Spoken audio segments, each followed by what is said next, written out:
and killed in the Israeli attacks on Gaza. Good afternoon, Earth. This is Adam Sturch broadcasting from the Mushroom Mansion, Taos, New Mexico, working on oil painting to stay.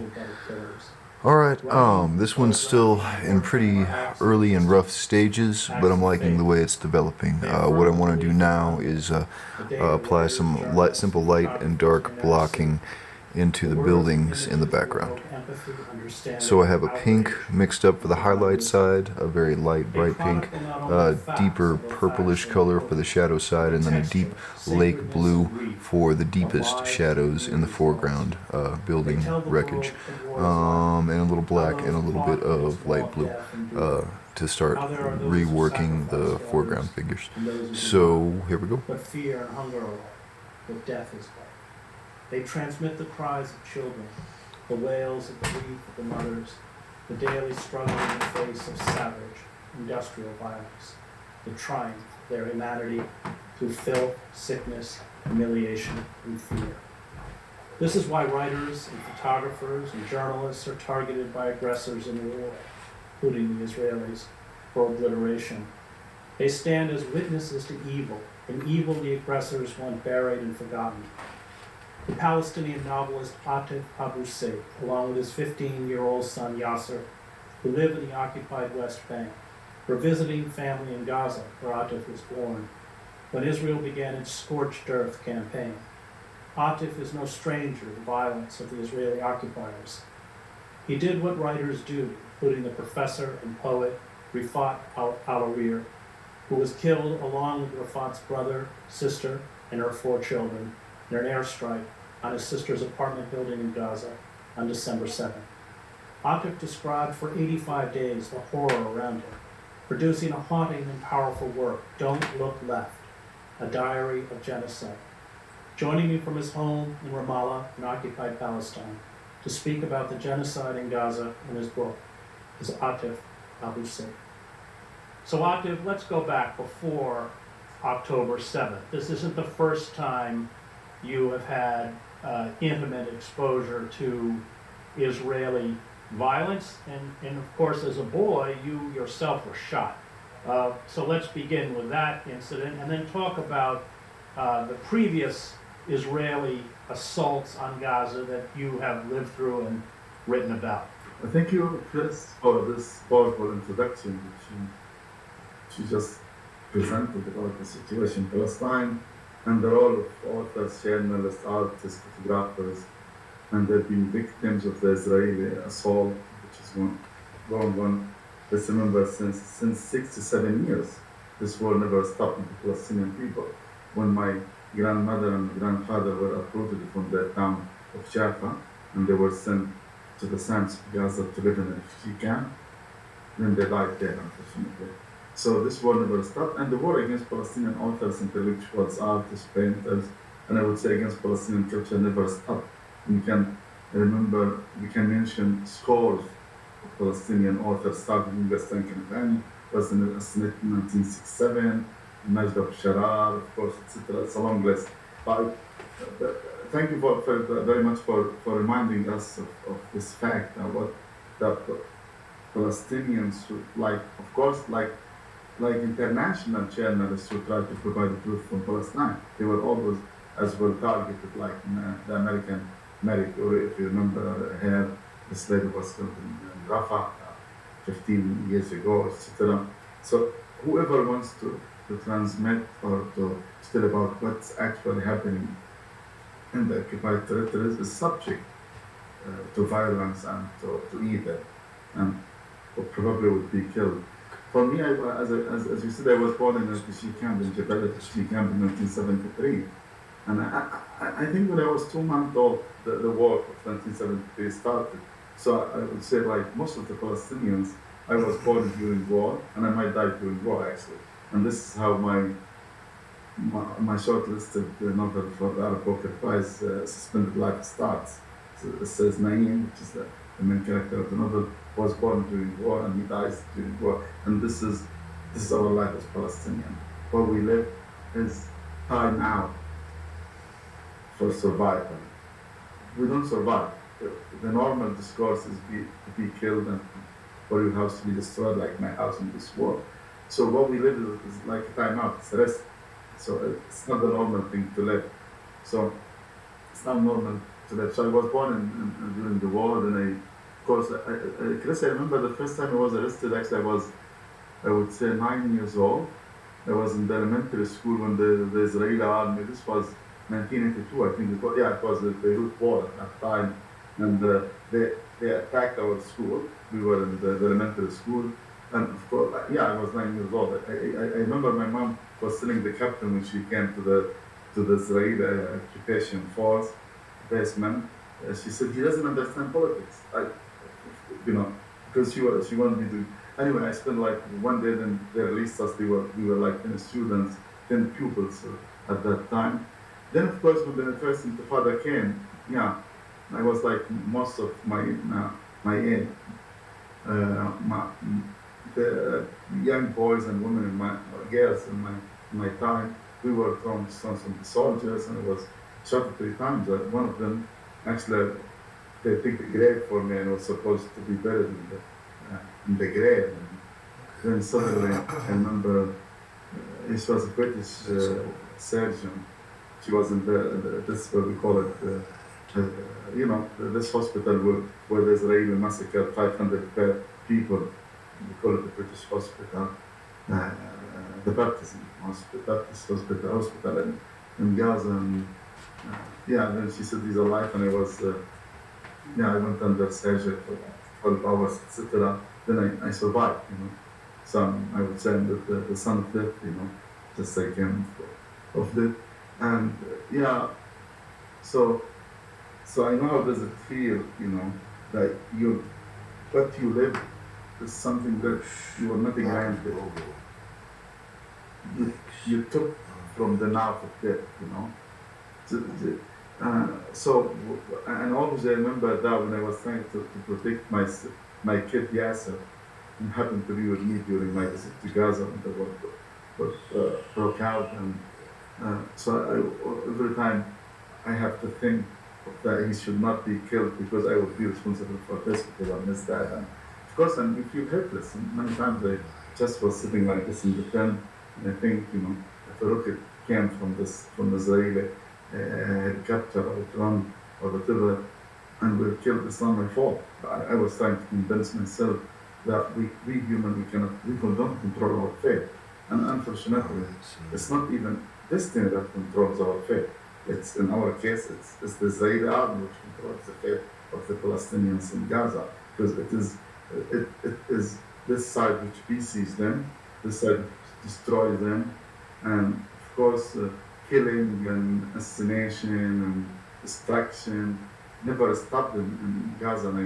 And I can score hundreds of stories which I witnessed myself during my 50 years of my age, where family my grandfather from my mother's side was killed in 1967 war. I didn't tell you this even when we met him.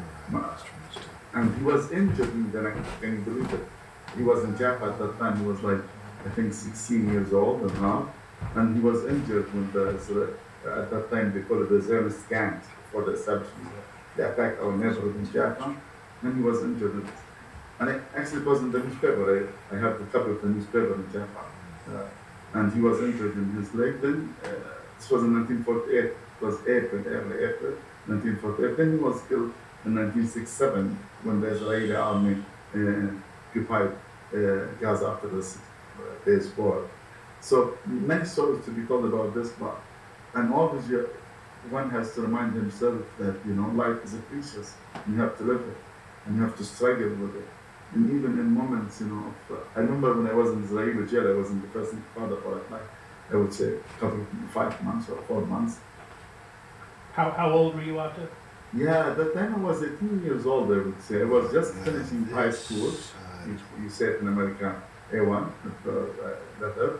And I wanted to join the university. Then anyway, I was sent to the Israeli jail in Mecca, which we call it Pitzor, they call it in Hebrew, and we call it Ansar 3.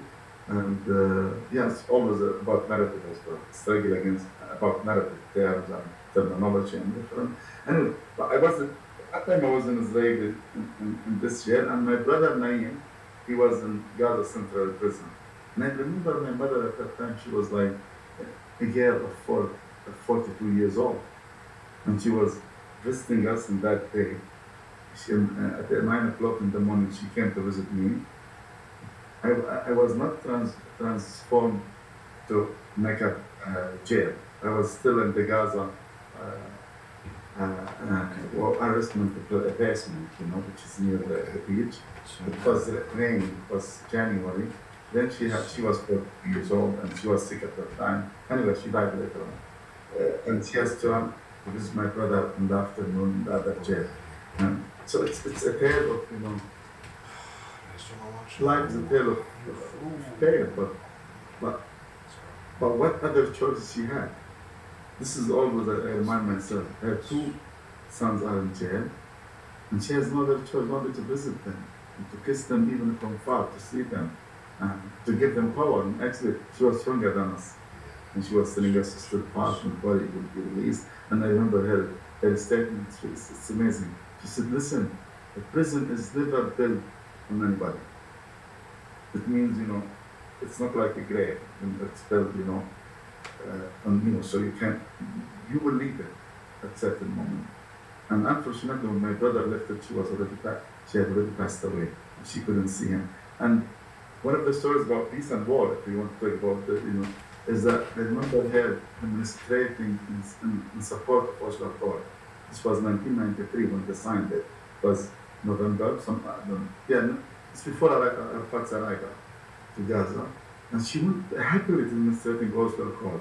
And I was at the university at that time, didn't get, wow, you became very political activist. She said, no, and I support also because it's going to release my son. And unfortunately, she died 2 years later without her son being released. And this can tell the whole story of the peace process, how it was disappointing for many Palestinians.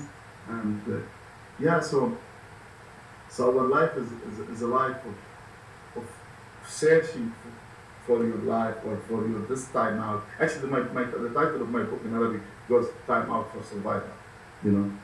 Searching for this time out, during the catastrophic war or the genocide which you live in, and it's the same story, unfortunately. And this is sad to say. I'm gonna tell my grandchild, if I happen to have one, the same story that my grandmother told me about her being forced to leave Jaffa, and how she left her villa, which still exists until now in Jaffa, and is inhabited by Polish, Jewish Polish from Poland. I saw it a couple of times, and even I had this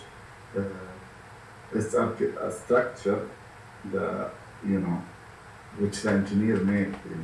I put it the cover of one of my novels. Anyway, she had to leave her villa and to walk all the way south to Gaza on the sand, and to live in a tent where we used to live in a villa at the beach, etc. When she was rich, she died. So I had to tell the same story that she told me to my grandchild in the future. But again, what other options you have? Just you have to live this life, to struggle to live, and to do all what you can to survive, because life is worth doing. It's not an adventure, or it's not a journey. It's not an act, of course, like Shakespeare would say when we went to our partner to leave the stage. It's just what we are made for. I want to talk, before we talk about October 7th, this wasn't the first Israeli assault on Gaza that you endured and wrote about. You have a previous book. But I want you to talk a little bit about that assault. I think, 2018, if I'm correct. And because and compare it to what's happening now. But let's talk about that first book that you did, where you, day by day, you chronicle the relentless shelling, bombardment, and killing that Israel carried out. Yeah, but I as I told you, I lived all the wars in Gaza. But even the previous attacks, I was writing, but I never published them. And I still have them. I hope they still exist somewhere in Gaza. But 2014 war, it was in the summer, 10 years ago actually, it started like these days. And it was very massive and very huge and very aggressive for us. We experienced many attacks, but that time, it all happened all of a sudden, and the attacks took place everywhere, and the Israeli army invaded Gaza the first time since Oslo Accord, They invaded the city from the south, from the Wadi Gaza, the Valley of Gaza, we call it, the Wadi. So, and I was writing daily what happened because I felt I'm gonna die at that time. Like at this time, but this time it was more, now we can talk about comparing the wars, but sometimes it's ridiculous to compare wars because, the aim of war is to kill you. So it's sometimes it is closer to you than other occasions, but it's always seeking to catch you. So the 2014 war for us was the first massive war we attended, or we witnessed, or we experienced, and and we felt it's danger that we're going to die. I remember many times because at that time I was more engaged in. I wasn't living in the refugee camp, Jabalia, where I was born, and at that time I can tell stories where I helped in rescuing some people, from death, took them from the under the rubble, and many times I would carry a head without a body, but a hand without, it's awful. But and on many occasions, because I was not sure if I'm alive or dead, especially when you carry dead bodies, And I remember one time I had to take a shower like 15 times or 12 times. At that time, we didn't have problems with this and work out like we did in this war. Because this war, I think it was not a war. It was an elimination. Israel wanted to eliminate Gaza. So this, in the current war, genocide, they stopped water, electricity. People, they don't talk about this, even the press now. They don't say that it's now, in a couple of days, it will be 300 days for war. People, they don't say it's 300 days without electricity and water in Gaza, running water. But at that time, 2014, we had kind of, regular water supply.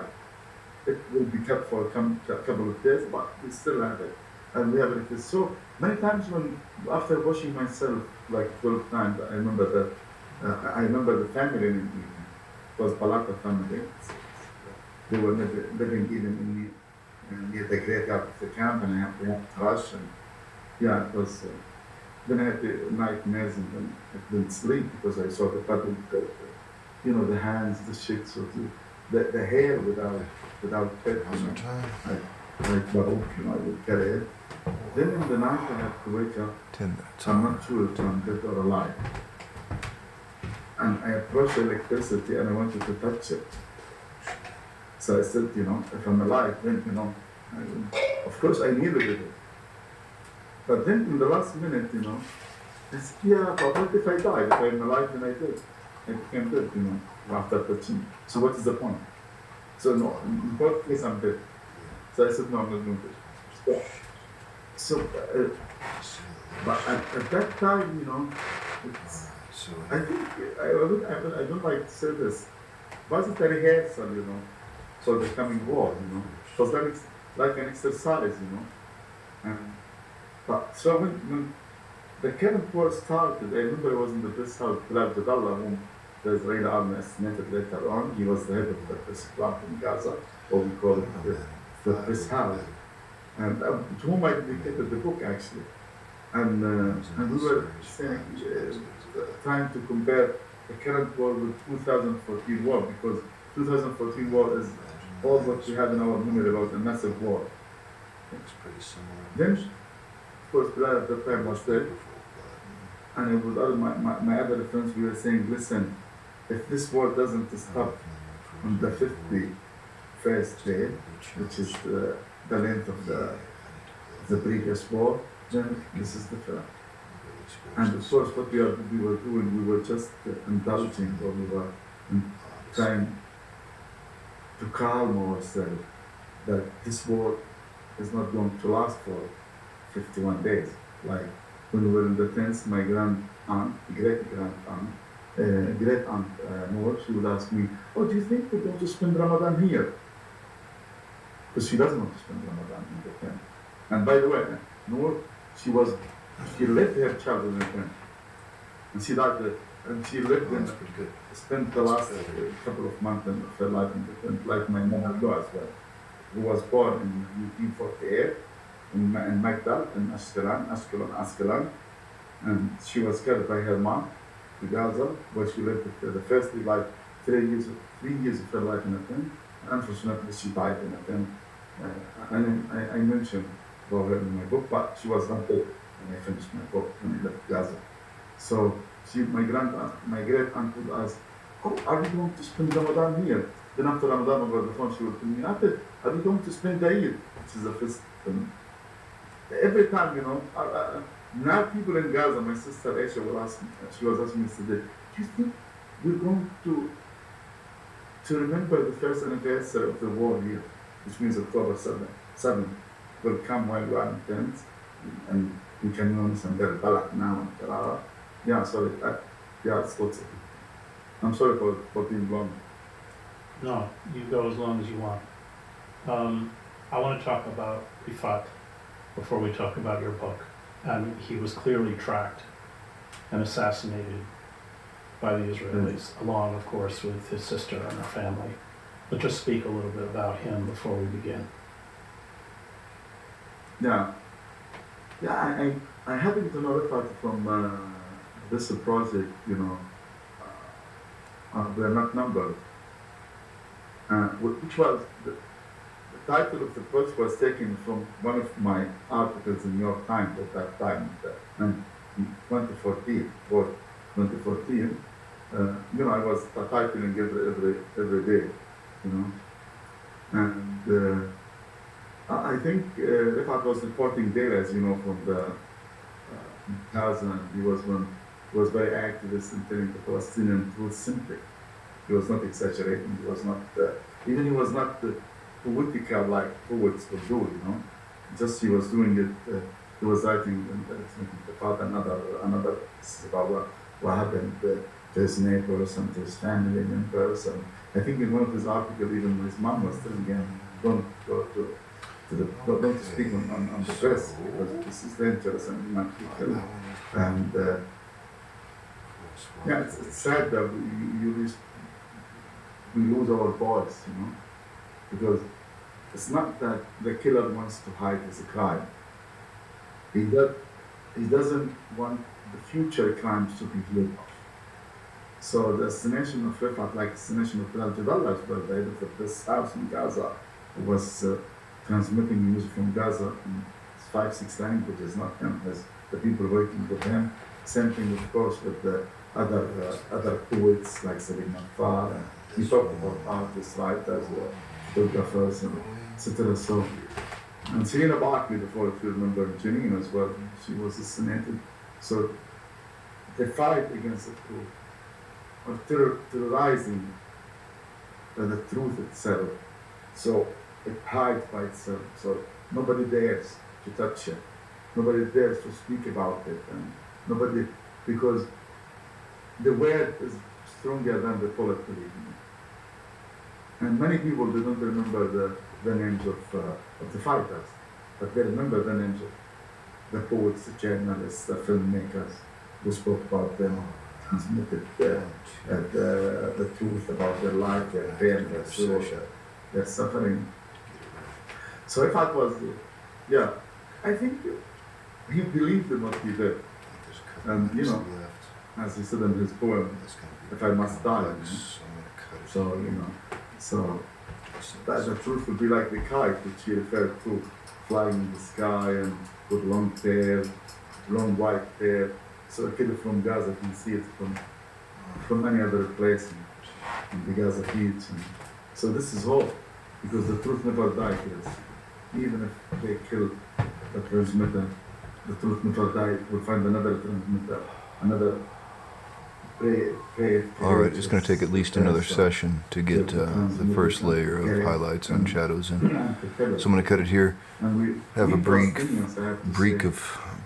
break, and then come back for a second take.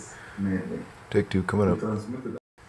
So there is no time Take two. to plant your new thing in the garden even. So it's like, this war is targeting everything in Gaza. It's targeting Gaza, and it's not targeting the political party, it's not targeting Indonesia, it's not targeting a specific party or person or character or whatever. And it doesn't have any aim other than, just eliminating Gaza and making life in Gaza impossible. Not for today or for tomorrow or for the next day or the day after. For scores of years to come. So people have to leave Gaza voluntarily after that. I want to read a little bit from your book. It's an amazing work.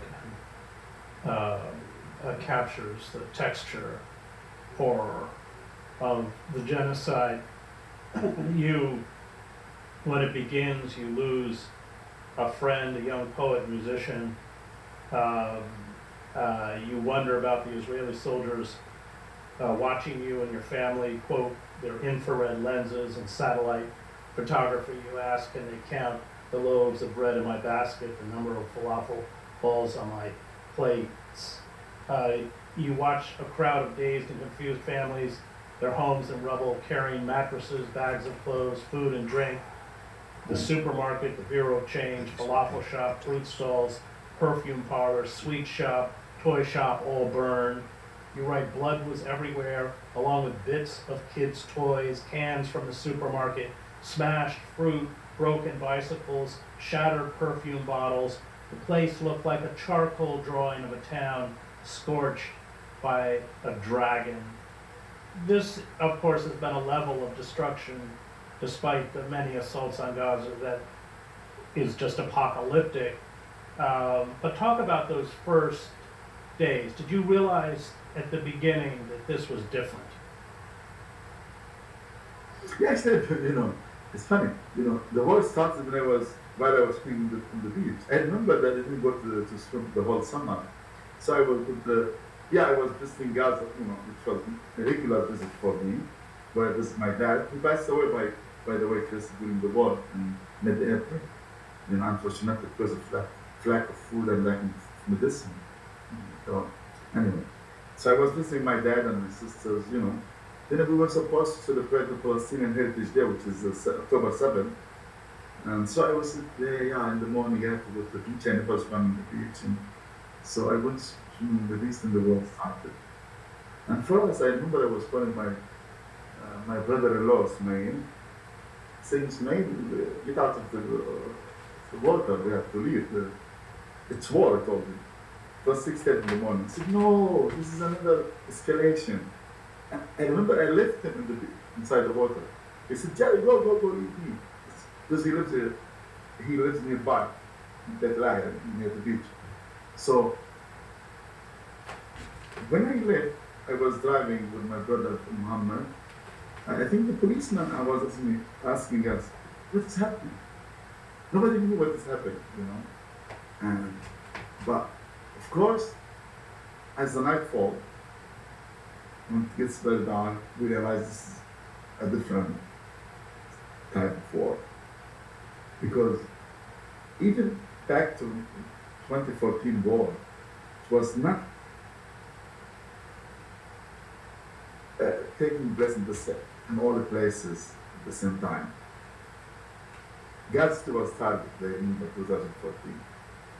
Even 2008 war, Jabalia was targeted, then Gaza City, then Rafah, then Khan Yunis. But this war, everywhere, every single, I remember October 7 and October 8, the first 2 days of the war, shelling were all over. You couldn't move. And I had to stay at the press house at that time because I was in the Ramadi quarter during the day.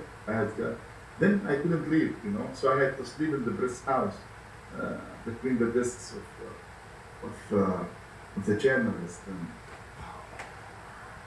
So yeah, it's and from the beginning it was realized to be a very hard war. But in the previous wars, there's people went displaced from their places, but people living in the peripheries, near the border, north border or eastern border, and they used to come to stay in one of the schools in Japan, which you can mainly. And we never dreamt of the army getting inside Japan. It's like even during the war, even we were after a month of the war, we said no, they will not be able to get fought. They were not there. Because this means killing. Because we couldn't believe that the killer can be this savage. We couldn't believe that any killer can be any human to this extent, to kill thousands of people, to get to overcrowded and inhabited places. So we couldn't believe that that this war we're going to be displaced. If you ask me, even after 2 or 3 weeks of the war, I say no, come on, just it's another war for us. But this tends to be not another war. And for this, Palestinians usually compare this war to the Nakba war, where people were forced to leave. And even the same slogans, same sentences, phrases I used to say, it's very similar to what my grandmother was saying in the Nakba. My grandfather was saying, oh, just a couple of days and we come back. We were there. And this is what I was telling my kid, without thinking, this was natural, that we were coming back in a couple of days. And this is what my grandmother and all the old ladies and men were telling their kids in 1944. So the only comparable situation for the people was the Nakba itself. However, in one of my articles later on, I said, no, we should not compare Nakba to anything. Because in the Nakba, a political attack resulted afterward. But the elimination of the Palestinian, I would say, statehood or entity, and the establishment of another entity. So I said, we cannot compare Nakba to any other thing. But this is the only thing that comes to the people's mind, Nakba. Even 1964 doesn't come to their mind. However, in 1964, if you remember, half of the people of Fustan were displaced to Jordan. And many of the Gazans, including my grandfather Ibrahim, with my uncles, they were forced to leave Jabalia to Jordan. And just my father and my grandmother Aisha remained in Jabalia. And I think, as I was always saying, I was lucky for this. I didn't live in diaspora or refugees outside Palestine. So the only comparable event in the minds of the Palestinians to this is the Nakba itself. And Nakba, for the Palestinians, is, you translate it into English like catastrophe, which is like, I would say, a soft word for Nakba. The Nakba is something, a catastrophe that comes very heavy, from above. So it's like, it's something that you cannot afford, and that doesn't mean anything for you. So it's very hard and harsh word, and so it's for this the Palestinians didn't call 1967 another Nakba. So they just changed one sound, Nakba Naksa. They changed the P sound with S sound. So it becomes, which means like like being defeated anyway, but it's not. So yeah, from very early, I told you in the first 2 or 3 weeks, nobody expected that we're going to be displaced. I didn't, I cried when I crossed the checkpoint between south and north. And I was looking to the south, thousands of persons, women, men, kids, children, pregnant women, crossing, and I was with my kid carrying the wheelchair of my grandmother, of my mother-in-law, who passed away later on. And we were carrying her with it, but she was hanging her wheelchair, sitting firmly, trying not to fall. And we were crossing this border. Then all the images which I heard of in the camp, I grew up in a refugee camp in the 70s and in the 80s, so in the 80s. So I heard hundreds of stories of people telling about their exodus from their villages and towns in southern Jaffa, and all the villages south of Jaffa. So all these stories were presented like you're watching a cinema movies, but you're watching hundreds of cinema movies at the same time. But they all reflect the same scene. They all show the same scene with different characters' faces. And now, at that moment, I realized I'm one of those characters. I became another scene and another movie in this big screen show. And as you're walking, Yeah. I remember from the book, you're with your young son, who's 15, and there are bodies everywhere, and you tell him not to look. Yeah, of course. Yeah, it's just, and you see if you do any movement, if you do any gestures, any sign would be killed. I remember, actually, I was arguing with my publisher when we nearly named the book the soldier, a captain on the top of the tank. Because the soldier was sitting at the tank. I don't know how you can enjoy having your coffee. While desperate people, all men and women, sleeping, on the bodies of the dead persons, while the other soldier, she was a girl actually, having her, 16 like this and ready to shoot in any minute, and she nearly named the book Captain. But then I was saying, I will not name. Remember my first book was the drone eats with me. Okay. So we said we're not going to say the tank and the drone. So we have to discuss another title. But but for this, you walk on person for this, and you don't want to be another bit as well. So I was telling my kid not to run just because the soldier from now then he will say, hey, you young man with a white t-shirt and glasses, long hair, jeans trouser, come here. Of course, you might find like in the same frame, or the cat if you take a cinema movie, you'll find like 5-6 persons like this. But if the wrong person, 10, the left to the soldier will shoot. Can you believe it? So the main person himself here, he should realize that he is the wanted one. He is the chosen one to be arrested. So the best way not to move, not to look, just to keep looking straight until you pass. Just imagine this feeling when you realize that, now when the Olympic time, they're playing in Paris now. So if you cross the line, the race, this feeling, that you made it, that you survived, you crossed the line, and so, but it's of course. But then I remember I have some photos of this with my mother-in-law. We were sitting after we crossed the one. Then we realized we became displaced. Refugees. A refugee like me, I was born in refugee, became a refugee again. My mother-in-law became a refugee as well. So the moment we crossed the point, the moment we realized that we're beyond the sun, beyond the light, and we're in darkness.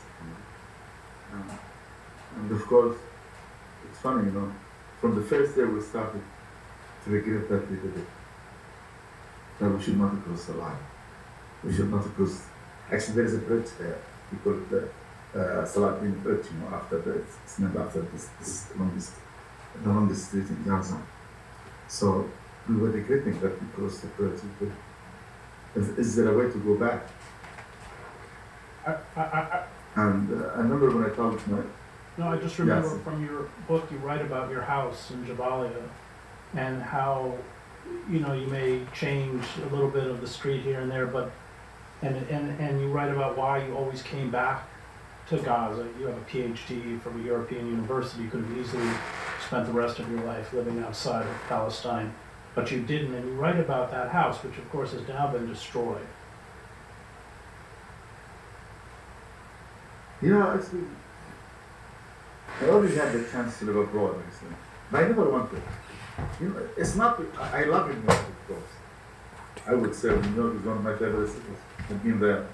Like, after 11 September, they like, it's Germans and stuff. And I love Rome, for example. Oh, sorry, folks, got carried away. I grabbed the light blue and did a highlight on the foreground figures there. Without zooming back out. If everyone but I think like me is going to leave Gaza, that wraps up this session. So here, let me pan back out. I'll do a little detailing so it's not completely lost. And I don't like to be this author, intellectual, like many of the Arabs and third world authors.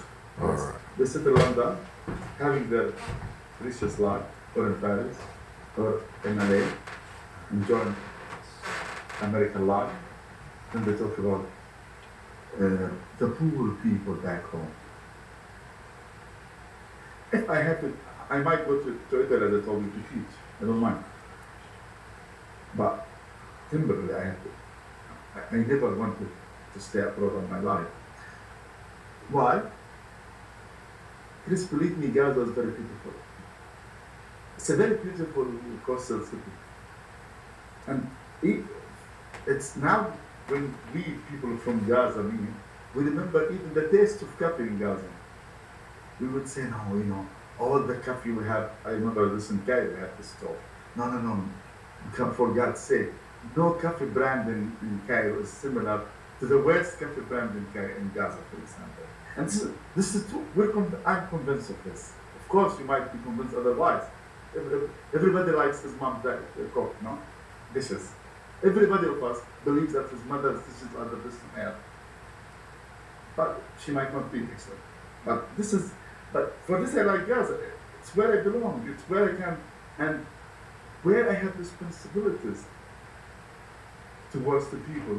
Because there, I was taught how to tell stories by my neighbors, by my grandmother Aisha. And always I felt duty and obligation to retell their stories, to re-narrate their pain and their suffering, transmit their grief and their hopes, by the way, and their sense of humor as well.